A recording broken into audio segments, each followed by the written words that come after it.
지금부터 9월 9일 수요 예배를 영상 예배로 드리겠습니다.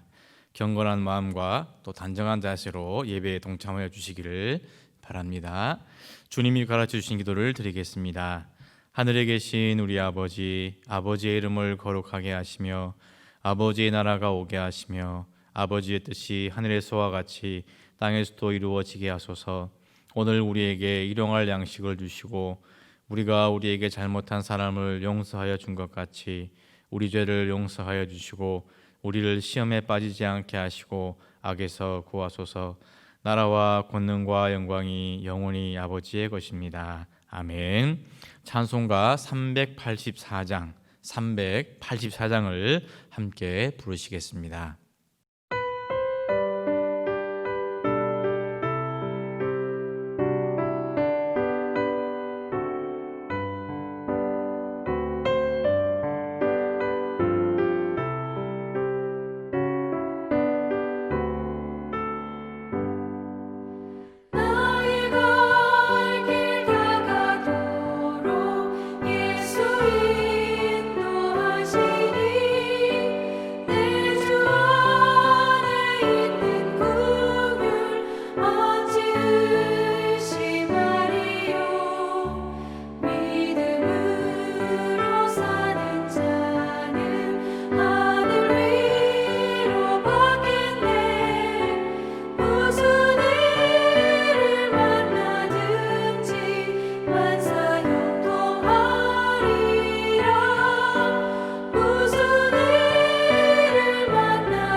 성경 말씀은 호세아 2장 14절 15절의 말씀이 되겠습니다. 호세아 2장 14절 15절의 말씀 함께 읽도록 하겠습니다. 그러므로 보라, 내가 그를 타일러 거친 들로 데리고 가서 말로 위로하고 거기서 비로소 그의 포도원을 그에게 주고 아골 골짜기로 소망의 문을 삼아 주리니 그가 거기서 응대하기를 어렸을 때와 애굽 땅에서 올라오던 날과 같이 하리라. 아멘.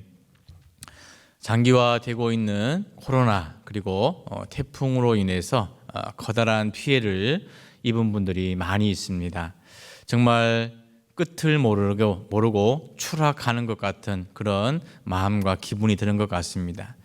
이문열 씨의 소설 제목 추락하는 것은 날개가 있다는 것처럼 날개가 있으면 비록 추락한다 하더라도 다시 날아올 수 있을 것입니다.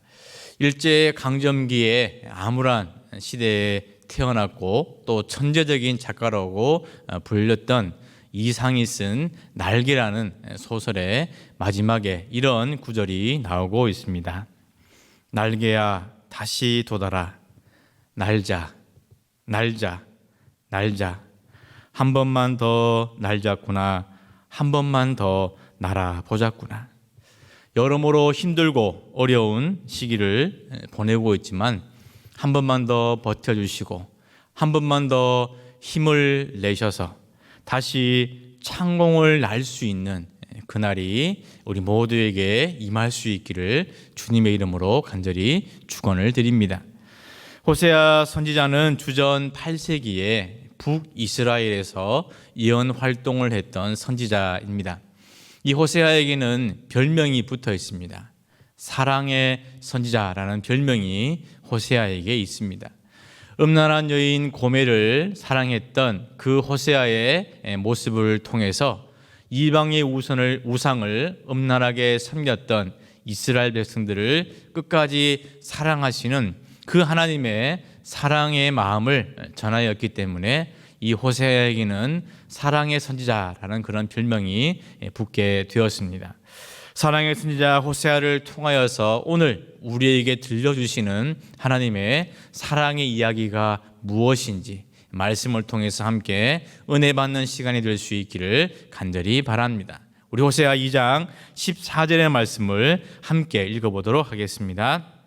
그러므로 보라, 내가 그를 타일러 거친 들로 데리고 가서 말로 위로하고. 아멘. 오늘의 본문에 앞서서 호세아 1장에서부터 2장 13절까지의 말씀은 음란하게 우상을 섬겼던 이스라엘 백성들을 향한 하나님의 심판의 메시지가 기록되어져 있습니다. 그리고 오늘의 본문 2장 14절 이후에는 하나님께서 심판하셨던 그 이스라엘 백성들에게 위로와 회복의 말씀을 주시고 있습니다. 그런데 하나님께서 이스라엘 백성들에게 위로와 회복의 말씀을 주시는 곳, 장소가 어디인가 보니까 거친 들이라 그렇게 말씀을 하고 있습니다. 위로와 회복을 생각한다면 우리는 편안하고 안락하고 쉴 수 있는 그런 곳이 바로 위로와 회복의 공간이라고 할 수 있겠습니다. 그런데 거친들은 어떻게 보면 그런 위로와 회복과는 조금은 거리가 먼 것처럼 느껴지기도 한 것입니다. 전혀 마음의 위로, 육신의 회복을 취할 수 없는 곳이 바로 거친들인 것 같습니다. 그럼에도 하나님께서 굳이 이스라엘 백성들을 타일러서 데리고 거친들까지 데리고 가신 것에는 그만한 이유가 있을 것입니다. 여기서 거친들이라는 것은 문자적으로 보면 광야를 의미합니다. 광야라는 것은 우리가 통상적으로 생각하는 사하라 사막처럼 모래만 있는, 즉 사람이 전혀 살 수 없는 그런 곳이 광야가 아닙니다. 지금도 이스라엘의 광야에는 유목 생활하는 사람들이 살고 있습니다. 즉 광야라는 것은 사람이 전혀 살 수 없는 땅이 아니라 사람이 살 수는 있지만, 사람이 살아가기는 하지만 내 마음대로, 내 방식대로, 내가 원하는 그 모든 대로는 할 수 없는 곳, 그곳이 바로 거친 들이요 광야라고 할 수 있습니다. 애굽을 방금 탈출한 이스라엘 백성들을 하나님은 그들이 마음대로 살아갈 수 있는 비옥한 땅, 또는 하나님이 이스라엘 백성들에게 약속하신 가나안 땅으로 곧바로 데리고 가시지 않았습니다. 출애굽기 13장 18절의 말씀을 함께 보겠습니다. 그러므로 하나님이 홍해의 광야길로 돌려 백성을 인도하심에 이스라엘 자손이 애굽 땅에서 대회를 지어 나올 때에 아멘. 하나님이 애굽을 탈출한 이스라엘 백성들을 인도하신 곳, 이끄신 곳이 바로 광야라고 그렇게 말씀을 하고 있습니다. 광야에서 장정만 60만이 넘는 그 수많은 사람들이 할 수 있는 것은 오직 하나님을 바라보는 것 뿐이었습니다. 오직 하나님께 의지하는 것 뿐이었습니다. 장정만 60만이 넘는데 그 많은 사람들의 마른 목을 축이기 위해서 그 광야에서 물을 제공할 수 있는 사람이 어디에 있겠습니까? 장정만 60만이 넘는 그 수많은 사람들의 줄인 배를 채우기 위해서 수많은 양식을 공급할 수 있는 사람이 어디에 있겠습니까? 여가 생활, 문화 생활은 고사하고 가장 기본적인 생존의 문제까지도 위협을 받는 곳이 바로 광야였다는 것입니다. 그래서 광야의 이스라엘 백성들은 오직 하나님만 바라보고 하나님만 의지하고 하나님께 기도할 수밖에 없었습니다. 배가 고파도 하나님께 기도해야 했고 또 목이 말라도 하나님께 기도할 수밖에 없었습니다. 부모가 쓰러지고 자식이 아파도 의지하고 기댈 수 있는 곳은 오직 하나님뿐이었다는 거예요. 이처럼 광야에 있는 이스라엘 백성들은 하나님 없이는 아무것도 할 수 없는 존재였습니다. 즉 오늘의 본문에서 하나님께서 이스라엘 백성들을 굳이 거친 들로, 즉 광야로 데리고 가신 것은 그 옛날 광야에 있었던 이스라엘 백성들이 오직 하나님만 바라보고 하나님만 의지하고 살았던 것처럼 이제 이스라엘 백성들이 다른 그 어떤 우상이 아니라 오직 하나님만 바라보고 하나님만 의지하며 살아갈 수 있도록 하기 위한 하나님의 은혜인 줄로 믿습니다. 요즘 장기화되고 있는 코로나 시대를 살아가는 우리들도 어쩌면 이런 거친들 광야에 홀로 내버려진 것처럼 적막한 삶을 살아가고 있는지도 모르겠습니다. 그런데 우리에게 닥친 이 모든 어려움들이 환난이나 고난이나 고통이 아니라 우리를 더 깊이 하나님을 의지하게 하시고 우리에게 더 하나님을 만날 수 있도록 하나님을 더 사랑할 수 있도록 하기 위한 하나님의 은혜라는 사실을 깨달을 수 있기를 간절히 바랍니다. 내 마음대로 내 방식대로 내가 하고 싶은 대로 살아갈 수는 없지만 오직 하나님만 바라보고 하나님만 의지할 때 하나님의 방식대로 우리에게 축복하시는 그런 은혜를 비록 거친 들에서 살아가고 있지만 경험할 수 있는 우리 모두가 될 수 있기를 주님의 이름으로 간절히 축원을 드립니다. 우리 이제 호세아 2장 15절의 말씀을 다시 한번 같이 읽어보도록 하겠습니다. 거기서 비로소 그의 포도원을 그에게 주고 아골 골짜기로 소망의 문을 삼아 주리니 그가 거기서 응대하기를 어렸을 때와 애굽 땅에서 올라오던 날과 같이 하리라. 아멘. 거친 들에서 오직 하나님만 의지하며 살아야 했던 그것을 깨닫게 하신 이후에 하나님은 이제 이스라엘 백성들에게 포도원을 주시겠다, 그렇게 약속의 말씀을 하고 있습니다. 앞서서 나온 호세아 2장 12절의 말씀을 보면 그가 전에 이르기를 이것은 나를 사랑하는 자들이 내게 준 값이라 하던 그 포도나무와 무화과 나무를 거칠게 하여 수풀이 되게 하며 들짐승들에게 먹게 하리라. 아멘. 즉 하나님을 떠나서 우상을 섬기고 범죄하던 이스라엘 백성들의 그 포도원, 그 무화과 나무밭, 그 모든 것을 하나님이 수풀이 우거진 거친 땅으로 만들어 버리시고 그것을 들짐승에게 주셨다, 그렇게 말씀을 하고 있습니다. 그런데 거친 들에서 오직 하나님만 의지하고 오직 하나님만 바라보는 그 믿음과 그 신앙을 회복하게 되었을 때 이제 하나님은 들짐승에게 주었던 그 포도원을 다시 이스라엘 백성들에게 돌려주시겠다, 회복시켜 주시겠다, 그렇게 말씀을 하고 있습니다. 더 나아가서 하나님은 아골 골짜기로 소망의 문을 삼아 주시겠다 말씀하고 있습니다. 아골 골짜기는 문자적으로는 괴로움 또는 환난의 골짜기라는 의미입니다. 이 아골 골짜기에 대해서는 여호수아 7장에 그 근원이 나와 있습니다. 아간이라는 사람이 아무것도 취하지 말라는 하나님의 말씀을 들었음에도 자신의 욕심과 자신의 탐욕을 채우기 위해서 옷과 은금을 훔친 이후에 자신의 장막에다가 감추어 두었습니다. 나중에는 그것이 발각이 되었고 아골 골짜기에서 아간과 그의 가족들 그리고 그 훔친 모든 물건을 불사르고 돌무더기로 쌓아 올린 곳이 바로 아골 골짜기였습니다. 즉 아골 골짜기는 이스라엘 백성들에게는 괴로움의 골짜기, 심판의 골짜기, 저주의 골짜기, 죽음의 골짜기로 인식이 되었습니다. 그런데 그 아골 골짜기에 절망의 골짜기, 환난의 골짜기, 사망의 그 아골 골짜기를 하나님이 이제 소망의 골짜기로 삼아 주시겠다, 그렇게 말씀을 하고 있습니다. 소망의 문이라는 것은 소망을 향해서 활짝 열려있는 문을 의미합니다.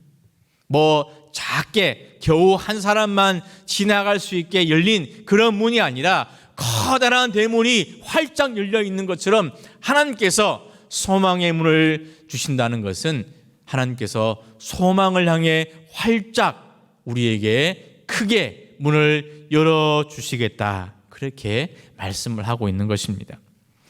이스라엘의 위대한 왕 다윗은 사무엘로부터 이스라엘의 왕이 될 것이라는 그런 기름 부음을 받았습니다. 그런데 바로 왕이 된 것이 아니라 사울을 피해서 유대 광야에서 아골 골짜기와 같은 그곳에서 다윗은 수년 동안 하나님의 사람으로 성숙하게 되었습니다. 시편 63편은 다윗이 유다 광야에 있을 때라는 표제어가 붙어있는 시편입니다. 시편 63편 1절의 말씀을 같이 한번 읽도록 하겠습니다. 하나님이여 주는 나의 하나님이시라. 내가 간절히 주를 찾되 물이 없어 마르고 황폐한 땅에서 내 영혼의 주를 갈망하며 내 육체가 주를 앙모하나이다. 아멘. 물이 없어 마른 땅, 황폐한 땅, 아골 골짜기와 같은 그곳에서 다윗이 깨달은 것은 하나님이 진정 나의 하나님이십니다 라는 사실을 깨닫게 되었습니다. 그리고 아골 골짜기와 같은 그곳에서 다윗은 더 하나님을 갈망하게 되었고 더 하나님을 앙망하게 되었다, 그렇게 고백하고 있습니다. 우리가 원하지 않음에도 우리의 삶이 거친 들이 될 수도 있고 아골 골짜기와 같은 절망의 골짜기로 변할 수도 있습니다. 하지만 그 거친 들이, 그 아골 골짜기가 소망의 문으로 열려지는 은혜를 경험할 수 있기를 간절히 바랍니다. 오직 하나님만 갈망하고 하나님만 앙망하는 우리에게 독수리가 날개치며 올라감 같은 그런 새 힘이 솟아날 수 있기를 간절히 바랍니다. 그래서 우리의 삶이, 우리의 가정이, 우리의 자녀들이, 우리의 일터와 사업에 소망의 문이 활짝 열려짐으로 말미암아 다시 한번 더 높이 하늘을 날 수 있는, 하늘 위로 올라갈 수 있는 그런 하나님의 놀라운 은혜와 축복이 여러분의 삶 가운데 임할 수 있기를 주님의 이름으로 간절히 축원을 드립니다. 이제 우리 코로나를 극복하는 번동 영적 대행진에 동참하는 우리가 되도록 기도하도록 하겠습니다. 예배의 존재, 말씀의 존재, 기도의 존재, 선교의 존재가 되게 하여 주시옵소서. 우리 코로나 극복을 위해서 우리 합심해서 함께 2, 3분 정도 기도하시고 제가 마무리 기도하도록 하겠습니다. 주님의 이름 세 번 부르시고 함께 기도하도록 하겠습니다. 주여, 주여, 주여. 사랑과 은혜가 충만하신 우리들의 아버지 하나님 고맙고 감사합니다. 이렇게 저희들을 사랑하여 주시니 감사하고 하나님의 은혜와 사랑 가운데 거하게 하여 주시니 감사합니다. 더 하나님을 사랑하고 더 하나님을 깊이 만나고 하나님을 앙망하는, 갈망하는 우리 모두가 되게 하여 주옵소서. 비록 이 코로나 시대를 살아가는 우리의 삶이 거친 들과 같고 아골 골짜기와 같이 환난과 절망과 고난과 죽음의 골짜기를 지나간다 하더라도 하나님 우리와 함께 하시기, 하나님 우리와 늘 동행하시기에 우리가 절망 가운데 빠지고 낙담하고 좌절하는 것이 아니라 다시금 우리에게 그 아골 골짜기도 소망의 문으로 변화시켜 주실 그 하나님을 믿음의 눈으로 바라보며 기대하며 의지하며 나아갈 때 우리의 삶에, 우리의 가정에, 우리의 자녀들의 삶에, 우리의 사업과 일터에 소망의 문이 활짝 열려지는 놀라운 은혜와 역사를 경험하게 하여 주시옵소서. 살아계신 아버지 하나님, 우리 모두가 코로나를 극복하는 본동 영적 대행진에 동참하게 하여 주옵소서. 우리 각 사람이 예배의 존재가 되게 하여 주옵소서. 말씀의 존재가 되게 하여 주시옵소서. 기도의 존재가 되게 하여 주시옵소서. 선교의 존재가 되게 하여 주시옵소서. 기도하는 것보다 더 열심히, 기도하는 것보다 더 충성되게 우리에게 주신 귀한 사명 잘 감당하게 하여 주셔서 온전히 하나님이 기뻐하시는 믿음의 사람들로, 선한 사람들로 다시 태어나게 하여 주옵소서. 살아계신 아버지 하나님, 우리의 삶이 비록 거친 들이요 아골 골짜기 같은 그런 삶이라 할지라도 하나님 마침내 우리의 이 삶을 소망의 문으로 바꾸어 주실, 변화시켜 주실 그날을 기대하며 한 걸음 한 걸음 우리에게 주어진 귀한 삶을 믿음으로, 감사함으로, 찬송함으로, 기도함으로 극복하며 나가게 하여 주시옵소서. 오직 여호와를 앙망하는 자에게 독수리가 날개 치멸로간 같은 새 힘을 허락하여 준다고 말씀하여 주셨사오니 오늘 시간 기도하는 우리들에게 하나님 주시는 그 새 힘이 넘치게 하여 주시옵소서. 그래서 다시금 날아오르게 하여 주시옵소서. 다시금 축복을 경험하게 하여 주시옵소서. 다시금 하나님 주시는 은혜와 사랑 가운데 거하며 살아갈 수 있는 우리 모두가 되게 하여 주시옵소서. 이 시간 기도할 때 우리 가운데 하나님 소망의 문을 활짝 열어 주시옵소서. 예수 그리스도 이름으로 감사하며 기도합니다. 사랑의 아버지 하나님 감사합니다. 이 시간 사랑하는 귀한 믿음의 성도들이 주님 앞에 엎드려 간절히 기도하였습니다. 코로나19 시대를 살아가는 우리의 삶이 때로는 거친 들이요 아골 골짜기와 같은 절망과 고난과 죽음의 골짜기를 지나간다 할지라도 하나님 반드시 이 아골 골짜기를 소망의 문으로 바꾸어 주시고 변화시켜 주실 줄로 믿습니다. 우리가 그날을 기대하며 오직 하나님만 의지하고 오직 하나님만 앙망하고 하나님의 은혜만 갈망하고 사모하며 살게 하여 주시옵소서. 우리의 믿음이 회복되어질 때 우리에게 주신 하나님의 축복과 은혜도 더 크게 회복되어질 줄로 믿습니다. 우리에게 주실 그 소망의 문을 향하여 한 걸음 한 걸음 오늘도 믿음으로 승리하며 나갈 수 있는 우리 모두가 되게 하여 주시옵소서. 예수 그리스도의 이름으로 감사하며 기도하옵나이다. 아멘.